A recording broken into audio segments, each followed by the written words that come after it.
Hey guys, I'm Dov, and today I'm back with more Total War Warhammer 2 tournament action. Yes, indeed, this is going to be the Gobbo King facing up against mMm. This battle was fought in the King's Cup tournament that was fought this past Sunday, and I had the opportunity to watch most of the tournament live. The Gobbo King was live streaming and was popping in and out of Discord chat in between his games to chat with myself and a few others.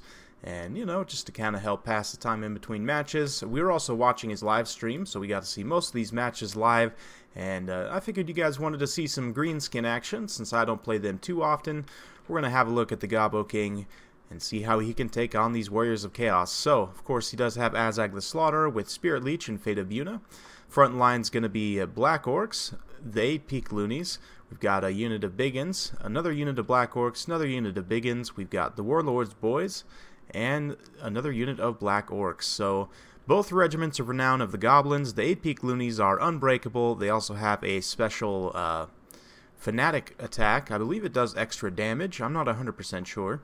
And then we've also got the Warlord's Boys, who are not unbreakable, though they do have very good leadership for goblins. They also are immune to psychology and have armor sundering. So a very strong pick against the Warriors of Chaos. In addition, we've got a Gobbo firing squad of the Rusty Heirs and another unit of Night Goblin Archers, Broken Tusk Mob, and another unit of Orc Boar Boy Biggins. And, of course, the Morgub's Mangy Marauders out front. So these guys are one of the strongest AP missile cav in the game. They're immune to psychology, they've got excellent range, good armor-piercing missile damage, and, you know, not pitiful combat stats. I mean, there's nothing to write home about there, but, you know, yeah, on a charge, on just some squishy skirmishers, they can definitely do a lot of damage. In this matchup, you won't want to bring them into melee, but the AP missiles will be very nice here against the unshielded Warriors of Chaos with great weapons. Speaking of which, they are, of course, led by Kolek the Sun Eater. Excellent pick in any matchup. He is going to be a fairly large target for those Gobbo firing squads, though. In the front line, we've got Chaos Marauders, 3 of those, 1 on each flank and 1 in the center. We've also got 3 Chaos Marauders with great weapons. 4 Chaos Marauders with great weapons, I believe. Yes, indeed. So nice, cheap armor-piercing option. We've also got mixed in there 3 Chaos Warriors with great weapons. Again, nice AP, decent combat stats. These guys will trade pretty cost-effectively with Black Orcs and so on, which are going to be a very common pick in this matchup. In addition, we've also got this unit of Chaos Trolls and another on the far side. So these guys are going to be very good against Trolls, heavy AP. They've got a higher model count now, as all monstrous infantry do. He's also got a Death Sorcerer with, of course, Spirit Leech and Fate of Yuna. What do you know? And that's it. So very strong build. Oh, of course, these 2 aspiring champions as well on each flank for leadership support.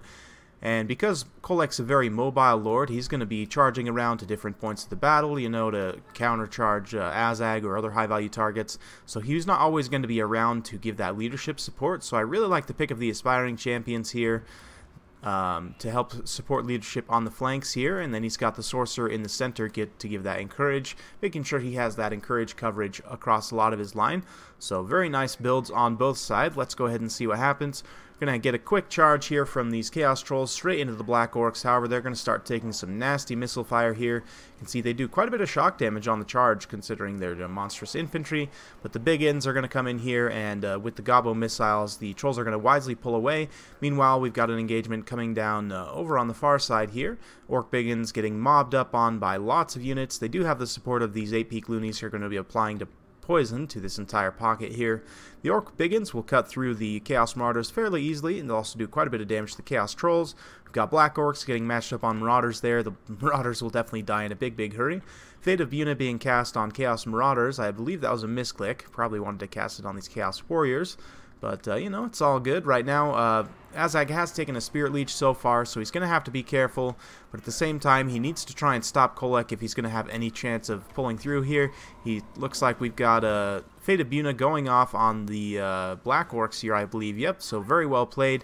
Spirit Leeching Kolek and getting the Gobbo firing squad online. They're going to be firing in. Just look at the damage from the missiles here. Very risky move, pulling Azag down into combat here. He's going to turn around and get a couple of auto attacks here and absolutely smash on Azag. So Azag is going to get out of here and just leave Kolek to his fate to be surrounded by these boars and shot by Gobbo archers.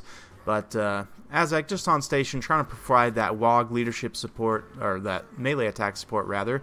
Going to be doing another dive here since Kolek's routed off. He's going to try and get on this Death Sorcerer. Actually knocks him back behind the lines, which is going to be very, very nice.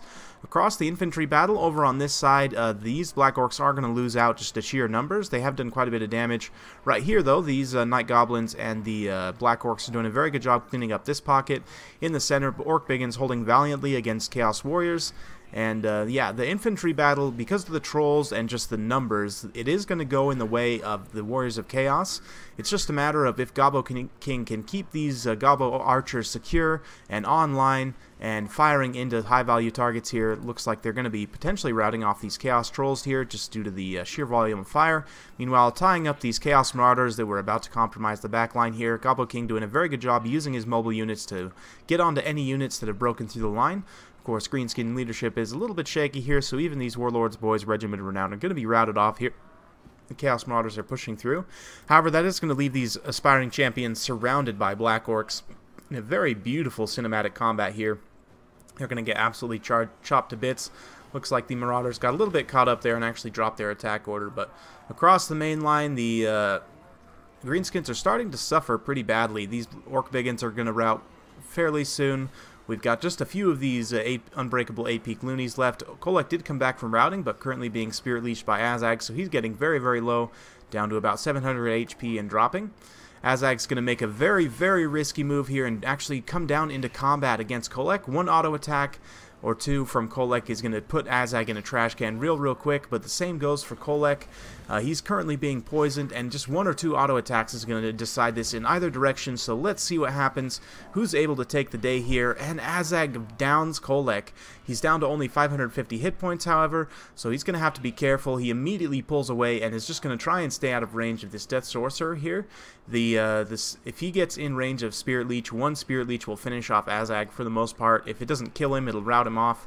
So he's just trying to stay away for now, and until he can take out this Death Sorcerer with his other units. These Black Orcs on this flank holding very, very well against the Warriors of Chaos here in a very bloody battle. But the center line here, the Gobbo King's doing a really good job of just ping-ponging around with his mobile units, just keeping these Goblin Archers online, just perpetually scooting them back a little bit here, scooting them back a little bit there, and you can see the Orc Boars interrupting this entire pocket on the charge here, allowing the Goblin Arrows to do their work, and this is how you beat, beat superior front lines as the Greenskins. You gotta focus fire with those Gobbos, keep them online, keep them firing. And despite when Gobbo King's line crumbled, he was able to use these mobile units to just keep things rolling. The Morgrim's Mangy Marauders here are about out of ammo, so they're going to be activated into melee, going to chase these trolls off here, which is a very nice pick. Aspiring Champions taking some side fire here. Looks like they're about to catch these Rusty Arrows here, but they actually turn away at the last second. So they're actually facing towards these guys now, which means they're going to get their missile block chance, but the leadership is just going to struggle to hold up now for the Warriors of Chaos. You can see the balance of power is actually slightly in their favor at this point, just because Azag is very, very low. He's on the edge there, chasing those trolls off the battlefield, trying to keep them from regrouping, which is a very nice play. They do have 10 unit models, so if they were to regroup, they could regenerate most of their hit points back. Meanwhile, the Broken Tusk Mob here is just hunting down this Chaos Sorcerer, just perpetually punting him around and trying to play some Chaos Sorcerer polo here. Definitely in for a good time. He's going to try and get, it looks like, another Fate of Buna. He's trying to cast it, but he keeps getting knocked over. So if he's able to get that Fate of Buna off, though, it is going to do quite a bit of damage. But he actually routs there from those Broken Tusk Mobs, so very nice play for the Gobbo King so far. He's still got these Rusty Arrows and Goblin Archers online. They are being pursued quite a ways, but now this is a unit of Aspiring Champions going to be inundated by the Mangy Marauders, and we've also got the Broken Tusk Mob coming through the woods here, so they're going to be able to get in here and finish these guys off. And then they're going to turn their attention over to that unit of Chaos Warriors with great weapons, which is then going to spring these two archers free and allow them to shoot into that combat there. You can see the Warriors of Chaos are very, very low at this point, despite the balance of power being super even. Azag himself is wavering. He's only got about 400 hit points down to about 3 leadership, so he might rout off here. But as long as he doesn't die, Gobbo King should be able to pull this back here, so we're going to get a beautiful charge from these Broken Tusk Mobs straight into the Chaos Warriors with great weapons, doing some really nice damage and doing some excellent morale damage as well. And Gobbo King just immediately cycling out and cycling back in. Very nice play. This is why he's a tournament level player, and yeah, just firing in with these Gobbo archers perpetually into the back of these Chaos Warriors. And once this healthy group of Chaos Warriors is gone, that's pretty much it for the forces of the Ruinous Powers here. So they're going to be routed off shortly, and that should be pretty much it. So let's go ahead and fast forward through the end of the battle here, as there's not much left to see. This big scary group of, I say scary, this big group of Chaos Warriors has regrouped here. However, despite the fact that, you know, these Night Goblin Archers and the Rusty Heirs have just about expended all their ammunition, they've got one volley each. The Rusty Heirs are not pushovers in melee combat. They've got 23 melee attack, 29 melee defense, and 27 weapon strength. So they'll do pretty decently, especially with 90 unit models against very tattered units like this. They also both carry the poison effect, so they'll be able to poison these guys and just drag them into the mud here. Finally, that Fate of Bina going off on these Broken Tusk mob, but I think it's going to be a little too late. Let's go ahead and fast forward and see what happens here. A lot of the forces of Chaos just not able to hold their leadership together. They're going to break and start to shatter.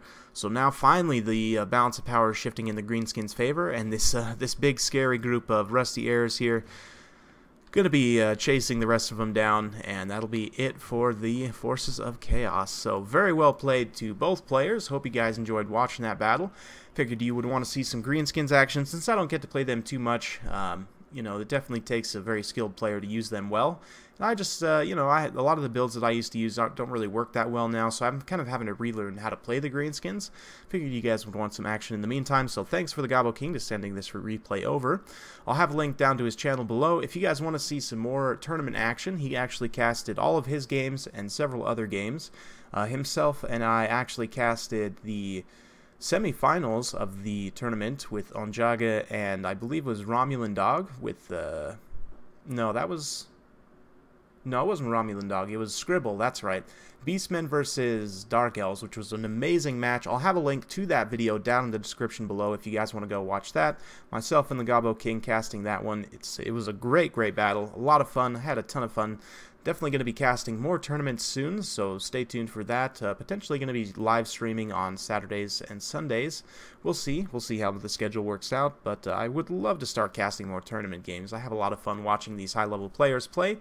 So, in terms of the army breakdown here, Black Orcs cleaning up 172 and 103 kills in certain cases. This one, I believe, got hit by the Trolls, and then that probably a Fate of Bina, and so they just got really nerfed in the beginning there. But the Warlords boys and AP Clooney's holding out very well there in the end. I didn't manage to get a shot of it, but there was a point where there was one AP Clooney left, kind of resecuring with the regrouped forces, and man, just true heroes of the Goblins right here.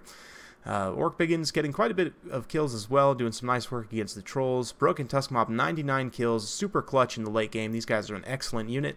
They are also able to help tie down Kolek and allow this Gobbo firing squad to really put him down in a big hurry, which, you know, was a huge help to the Gobbo King. Warriors of Chaos, let's see. Chaos Warriors with great weapons here doing very well for themselves. The Trolls as well are a bit of an off-meta pick, but I like them in this matchup just because you're going to see a lot of Black Orcs. And if you can keep these guys safe from Gobbo missiles, which was the biggest issue in the end, they can do a lot of damage, and then when they rout, as long as they don't get pursued, you can rally them back and bring them back in to do some more armor-piercing damage. I like the pick of the Aspiring Champions as well to support leadership. They're great against Savages also with their magic attacks and excellent combat stats. The Marauders, in the end of the day, they didn't do a whole lot. It may have been better to go a little bit more narrow with some more elite troops, but I get what he was going for here. Maybe I would have cut a couple of these Chaos Marauders with great weapons and gone with some Hounds to really pressure the back line aggressively and try and get on these Archers with a fast attack unit. But then again, I didn't play in this tournament, so what do I know?